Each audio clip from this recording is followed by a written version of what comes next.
Has interpretado a mujeres científicas, especialistas, policías. ¿Qué diferencia a la doctora Alex Friedman de las demás? You've played scientists, you've played specialists, you've played policewomen. What's different between those roles and Dr. Alex Friedman? You know, I think the other roles in which I've played more scientific characters, or like Righteous Kill, where I play a crime scene investigator, and Karen Sisko's U.S. Marshal. So most of those, though Karen Sisko had some comedy because it's Elmore Leonard, were quite serious roles, you know, with a certain kind of gravitas to them.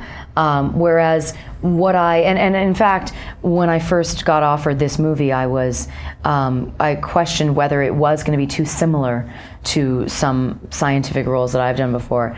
And then when I realized the tone of the movie and the fact that she's a bit of a goofball, you know, she's a bit, you know, off kilter, this character, I felt like there was something really different. So that was, for me, the challenge with this one was actually to be, you know, to be believable as a scientist, but also to keep it very light. ¿Intenta decirme que esos dos críos son extraterrestres en busca de su nave espacial? Ah, y también hacen cosas como esta. En los últimos años has participado en American Gangster, Right to Kill, Watchmen y tienes muchos proyectos para 2009. ¿Crees que estás en el mejor momento de tu carrera? Over the years, these few last years, you've been in American Gangster, Righteous Kill, Watchmen, this film. Mm-hmm. Do you think you're at the peak of your career? Is this one of the best times? It's funny because I've been doing this for a long time, and I also feel like this is the beginning. So I think it is a good time in the sense that, you know, I've been fortunate enough to support myself as an actor since I was 13. And so I've done a lot of different roles. And I think for a while, people really, it confused people because, you know, there are certain actors who are really amazing, but you get a sense of who they are quite quickly. You know, like someone like Cameron Diaz, who does is such a, and I love going to watch her in the movies. And I feel like you get a sense of what you might get.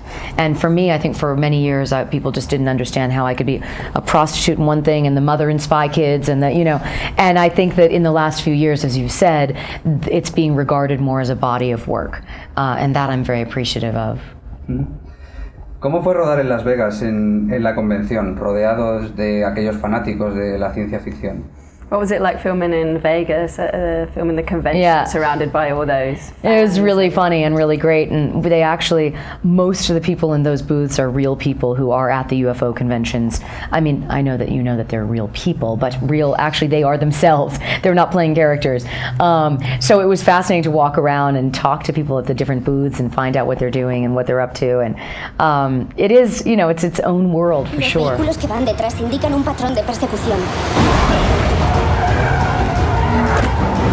¿Lo haces tú? No puede ser. Seth, no. Mi hermano y yo no somos de tu planeta. ¿Crees en la vida en otros planetas? Do you believe in life on other planets? Yeah, I do. I think it seems like it makes sense to me that we're not the only ones. Me gustaría que me hablaras del proyecto doble que tienes con Sebastián Gutiérrez sobre Electralax. Mm-hmm. Could you tell him a bit more about that? A bit more about that? Yes, they really came about as experiments. We shot Women in Trouble in 12 days with our friends who are all wonderful actors. I mean, there are many actors that you know in it. It's a story of 10 women, the day in the life of 10 women. So it all takes place in one day, Women in Trouble, and some of the men in their lives as well. Josh Brolin, Simon Baker, Joe Gordon-Levitt, the women, Emmanuel Shariki, Connie Britton, just a bunch of amazing, Sarah Clark, amazing actresses. And then Electra Lux takes place. My character is a porn star called Electra Lux, and she finds out that she is pregnant, which obviously as a porn star is a great surprise. And she, in the second movie, it's a month in to her life, and Electra Lux sort of takes a side of view in focusing on that particular character, though including some of the characters from the original movie, as well as adding characters, Timothy Oliphant, and Oh God, we have so many great people. Kathleen Quinlan comes in Electrolux, and then there's a third installment called Women in Ecstasy, which has been written, but we've not shot it yet. So. Recuerdo que produjiste Judas Kiss de Sebastián Gutiérrez, la produjiste tú. ¿Por qué no has vuelto a producir ninguna película? You produced Judas Kiss. Why haven't you produced any other movies? You know, I would like to do more producing. I'm also a producer on a short film that is called Sparks, that's based on an Elmore Leonard Elmore Leonard short story that Joe Gordon-Levitt directed, Eric Stoltz and myself in, and I did produce that as well. You know, it's really been a matter of time for me lately.